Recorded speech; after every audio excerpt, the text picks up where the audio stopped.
I signed the prenup papers calmly, until the lawyer said my son's $86,000 fund would stay protected.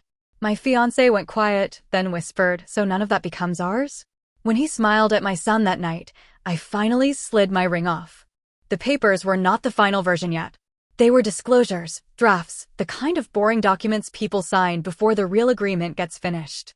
I had brought up the prenup first because I had already been divorced once, and I knew love did not automatically make people fair. Brian had been fine with it at first. More than fine, actually. He said it was mature. He said he respected that I was practical. He had something to protect too. He owned a condo from before we met, and I had never asked for a piece of it. I didn't care about it. I didn't want it. When the lawyer explained that his condo would stay his if anything ever happened between us, I nodded like it was the most normal thing in the world. Then she explained that the fund I had set aside for my son, Jack, would stay separate too. That was when Brian changed. It was small, but I felt it. His hand moved away from mine. His shoulders pulled back. His face stayed polite, but there was this stiffness in him that had not been there a minute earlier. The lawyer said the money was protected for Jack's future.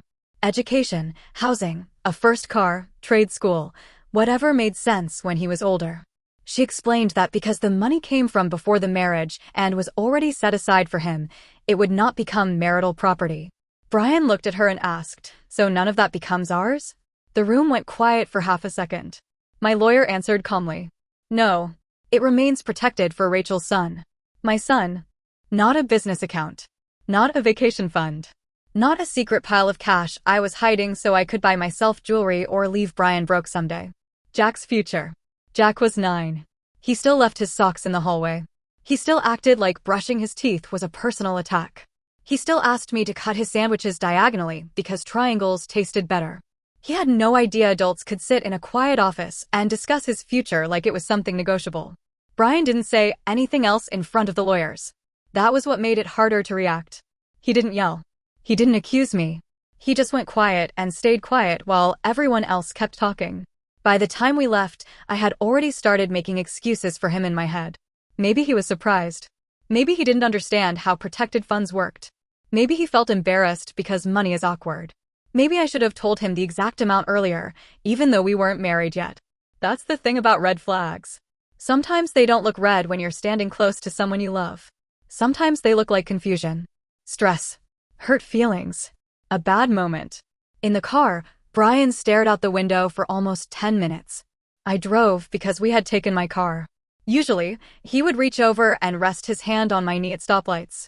That day, he kept both hands in his lap. Finally, he said, "How much is in that account?"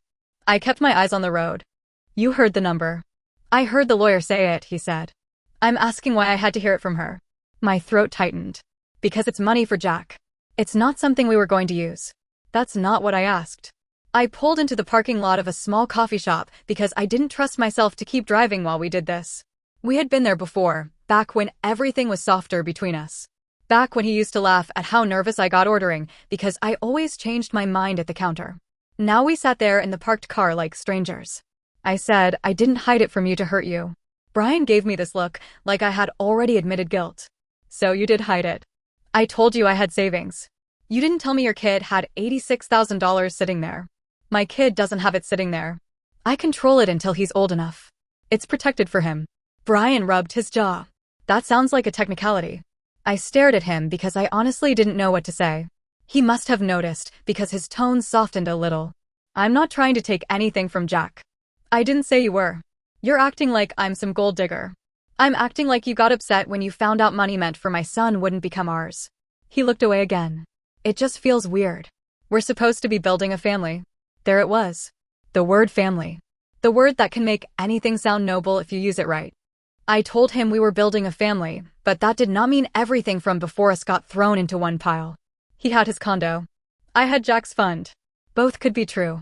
He didn't like that comparison. "My condo is different," he said. "Why?"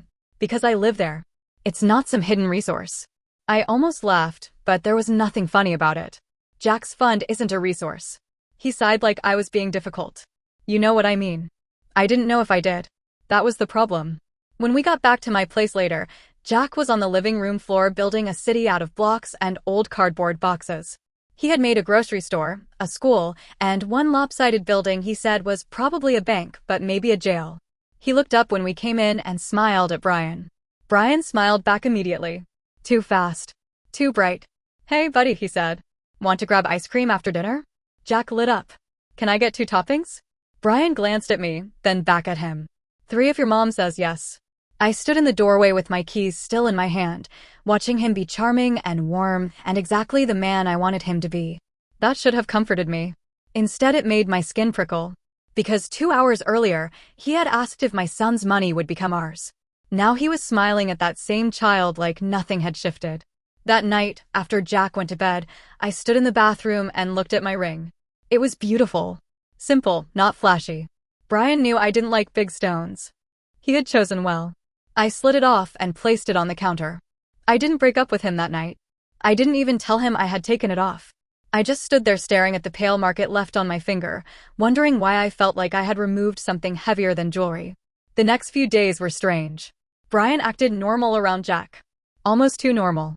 He came to Jack's soccer practice and cheered louder than usual.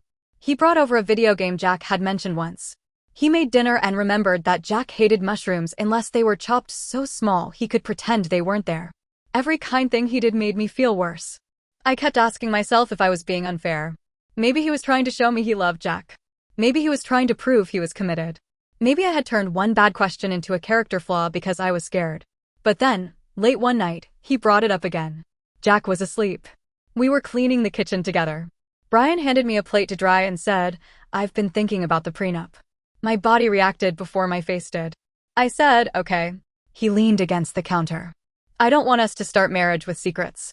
"There are no secrets." There was a huge one. It was not a secret. It was protected money for my child. He looked tired, or maybe he wanted me to think he was tired. "Rachel, I'm about to become his stepdad." "I know. That means something." "It does." "Then why do I feel like I'm being asked to take on responsibility without trust?" I put the plate down slowly. "What responsibility are you talking about?" He said he would be helping raise Jack. He would be part of school pickups, holidays, family decisions, emergencies. He would be expected to show up emotionally, financially, all of it.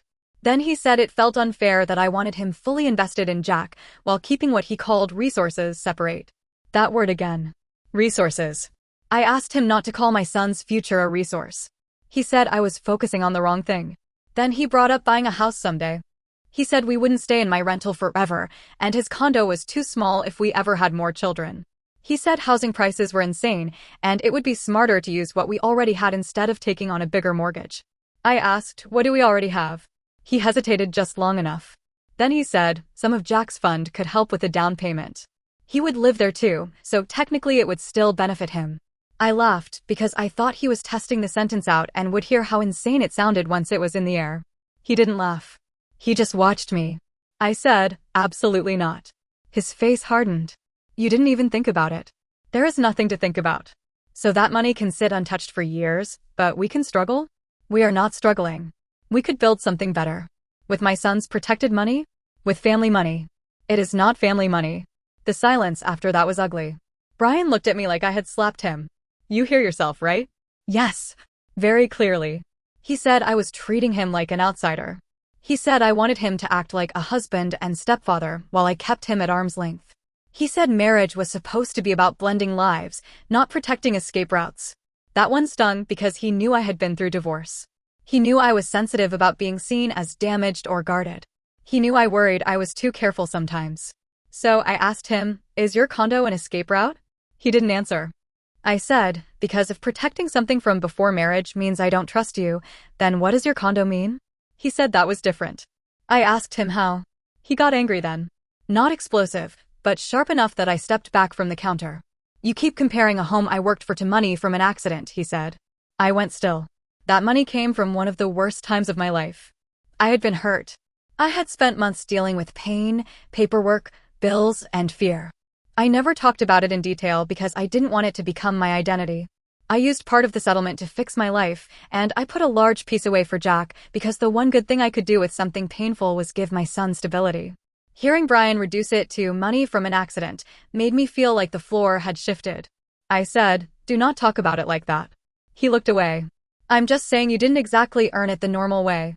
I remember the hum of the refrigerator in that moment. I remember the dish towel in my hand. I remember thinking that if Jack woke up and came downstairs, I would have to put my face back together before he saw it.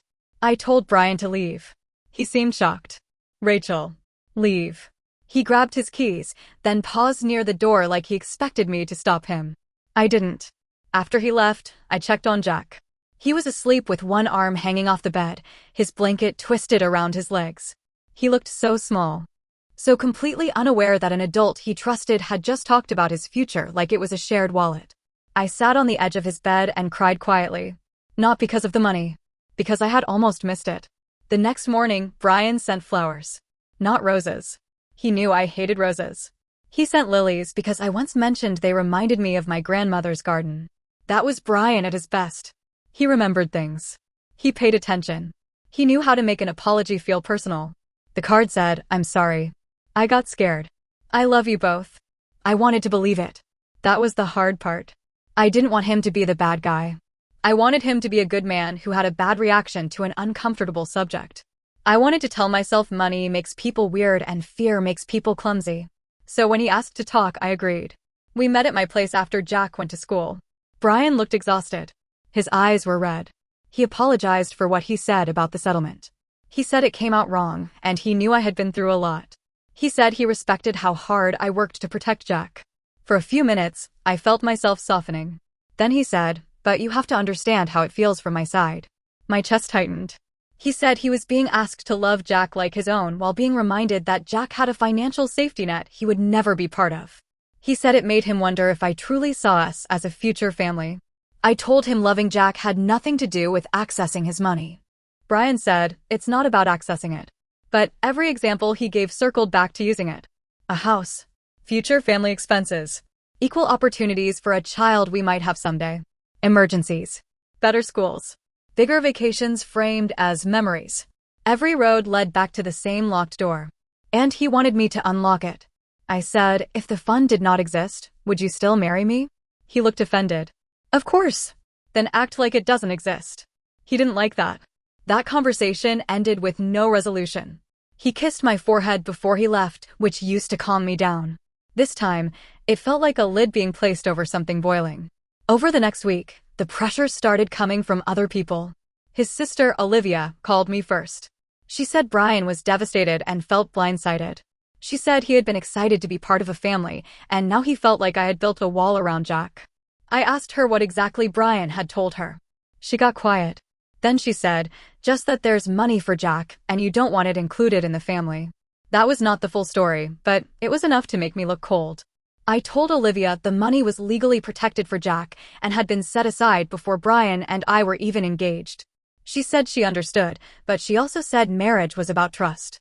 I almost laughed because that word was starting to sound less like a virtue and more like a trap. Then Brian's mother messaged me. Her text was long, polished, and full of sentences that sounded sweet until I read them twice. She said she loved how much I cared about my son. She said Brian was a good man. She said blended families required generosity. She said starting a marriage with locked doors could create resentment. Locked doors. That phrase stayed with me. Because yes, there was a locked door. I had locked it on purpose. Behind it was not a secret lover or a hidden gambling problem or a pile of cash for myself. Behind it was a little boy's future. My own mother was gentler, but not much easier. She asked if I was sure I wasn't reacting from fear because of my divorce. She said Brian had been good to Jack. She reminded me that no relationship was perfect, and practical conversations about money could sound ugly even when the intent was not. That hurt because part of me worried she was right. I spent that whole night thinking about it. I read through the draft prenup again. I looked at Brian's texts. I replayed every conversation we'd had since the lawyer's office. The problem was not that Brian had questions. The problem was that my answers never satisfied him unless they moved him closer to the money. The next turning point came 2 days later. I picked Jack up from school, and he was quieter than usual. At first I thought he was tired. Then, while we were making sandwiches, he asked, "Is Brian mad at me?" I froze. I tried to keep my voice normal. "Why would you ask that?" Jack shrugged, staring down at the bread. He asked me if I'd want a bigger house someday. My fingers went cold. "What did you say?" I said, "Yeah, maybe." And he said sometimes families have to share to get better things. I felt something in me go completely still. I asked him when Brian said that.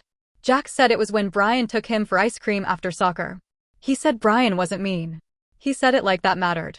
Kids do that sometimes. They defend adults because they don't understand that an adult can smile while crossing a line. I told Jack he had done nothing wrong. Then I went into the bathroom, shut the door, and gripped the edge of the sink until my hands hurt. That was the moment I stopped wondering if I was being paranoid. Brian had brought the idea to my child. Maybe not directly. Maybe carefully. Maybe with soft words and ice cream and a smile.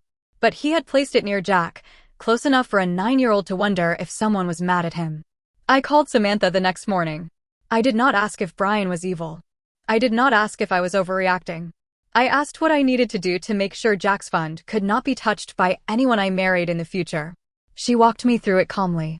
She said the current structure was strong, but we could make it cleaner.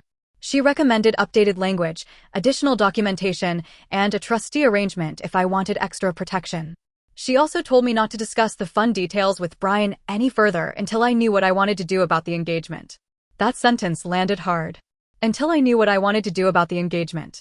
Not the prenup. The engagement. I canceled the next wedding vendor appointment that afternoon. I told myself it was temporary. Just a pause. Just breathing room. Then Brian found out.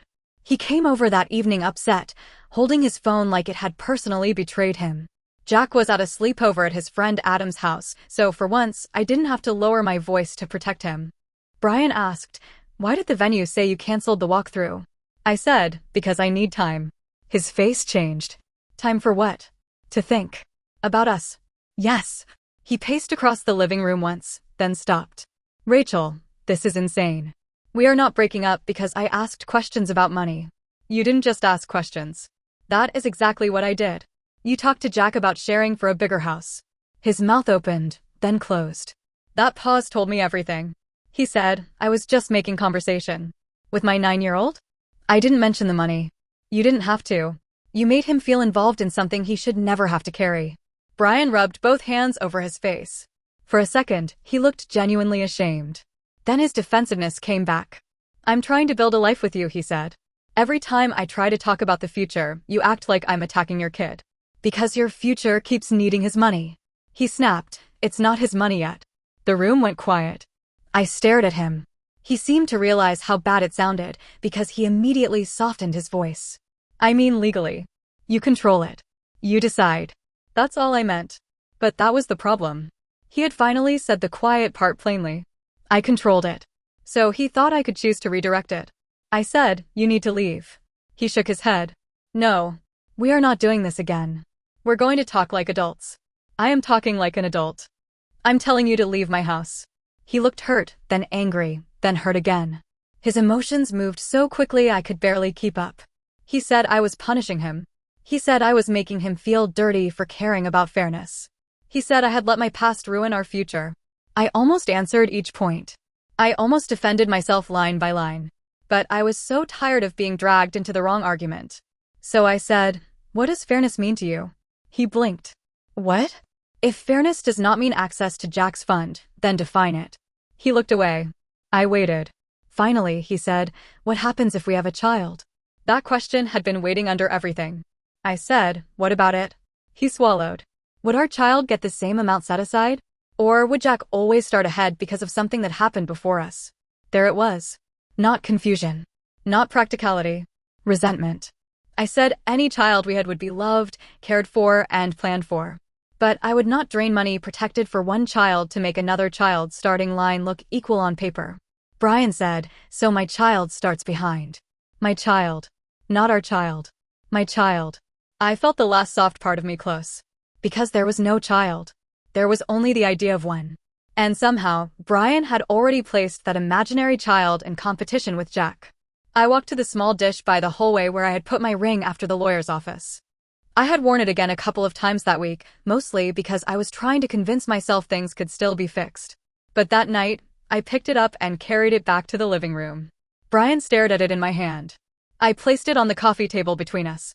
He whispered, "You're really ending our engagement over money?" I said, "No. I'm ending it because you showed me what kind of man you become when a child has something you can't touch." His face crumpled. For one second, I saw the Brian I loved. The man who used to bring soup when Jack was sick. The man who learned which cereal Jack liked. The man who sat beside me at soccer games and remembered sunscreen when I forgot. That was what made it hurt. Because the good parts were real. They just weren't the whole truth. Brian cried. Then he got angry. Then he sat down like his legs had given out. He said I was twisting him into a villain. He said he loved Jack. He said he had never wanted to steal anything. He said he had only wanted to feel included in the family he was marrying into. I believed that he believed some of it. That is the messy part. I do not think Brian woke up one day and decided to target my son's money. I think he saw a number, then let himself build a story where wanting access to it became fairness. He dressed resentment up as responsibility. He called boundaries walls because walls sounded cruel and boundaries sounded reasonable. I told him I did not hate him. That made him cry harder. But I did not pick up the ring. Eventually, he left. After the door closed, I sat on the floor for a long time. The house felt too quiet. Jack's shoes were by the door, one tipped on its side. His school folder was on the counter. A half-finished drawing of a dinosaur was stuck to the fridge with a magnet shaped like a strawberry. All these small pieces of his life were sitting around me, and I realized how close I had come to letting someone negotiate around them. The next morning, I told Jack that Brian and I were taking space and would not be getting married right now. I did not tell him about the money. I did not tell him Brian had made me afraid. I just said sometimes adults realize they are not the right fit, and none of it was his fault. He cried. That broke me more than Brian crying. Jack asked if Brian was mad at him, and I told him no. I said Brian had adult feelings about adult things, and Jack did not cause any of it. He leaned into me, and for a moment, I hated Brian for putting me in a position where I had to comfort my child over a pain he did not even understand. The fallout was not clean. Brian texted every day for a while. Some messages were apologetic. Some sounded like he had been talking to people who agreed with him. He said I made him feel like a gold digger. He said I used Jack as a shield. He said no man would want to marry someone who kept him on the outside. His mother sent one more message, saying she hoped I would reconsider before I destroyed something good over fear. I didn't respond. Olivia eventually texted me something softer. She said she did not know Brian had brought it up to Jack. She said that changed things. I appreciated it, but I still did not answer much. I had no energy left to convince anyone. My own mother apologized. She said she had been so focused on me not ending up alone that she forgot alone was not the worst outcome. That sentence stayed with me. Because I had been scared of being alone too. I think that was why I tried so hard to make Brian's reaction smaller than it was. I wanted the wedding. I wanted the family dinners. I wanted Jack to have someone cheering for him on the sidelines who actually showed up. I wanted to believe that a man could love both of us without keeping score. And maybe someone can. But not Brian. A few weeks later, Samantha finalized the extra protections around Jack's fund. I signed everything with a different kind of calm than I had in that first meeting. This time, nobody sat beside me asking what would become ours. This time, I signed for my son without explaining myself to a man who had mistaken access for love. I also canceled the wedding completely. The deposits hurt. The embarrassment hurt more. Telling people hurt. Returning gifts hurt. Explaining without over-explaining hurt. But there was a quiet relief under all of it. The kind that doesn't feel like happiness yet. More like air returning to a room after you didn't realize it had been disappearing. Jack is doing okay. He still asks about Brian sometimes, but less often now. Soccer season started again, and last weekend he scored a goal, then looked over at me like I was the only person he needed to see. I cheered so loud I embarrassed him, which is apparently my job. Brian sent one last text 3 days ago. He said, "I hope someday you realize I only wanted us to be a real family." I stared at that message for a long time. Then I deleted it. Because a real family does not require a child to buy his place in it. A real family does not turn protection into betrayal. And a real partner does not look at a little boy's future and whisper, "So none of that becomes ours?" I still feel sad. I still miss the good version of Brian. I still wonder if people will say I was too rigid, too damaged, too cold, too quick to protect money over love. But when I think about that night in the lawyer's office, and the way he smiled at Jack afterward like nothing was wrong, I know exactly why my body told me to take the ring off before my heart was ready. Some part of me already understood. I did not choose money over marriage. I chose my son's future over a man who thought love should come with access. So was I wrong for ending the engagement after my fiancé got angry about my son's protected fund, or did I finally see the red flag before it became my son's problem?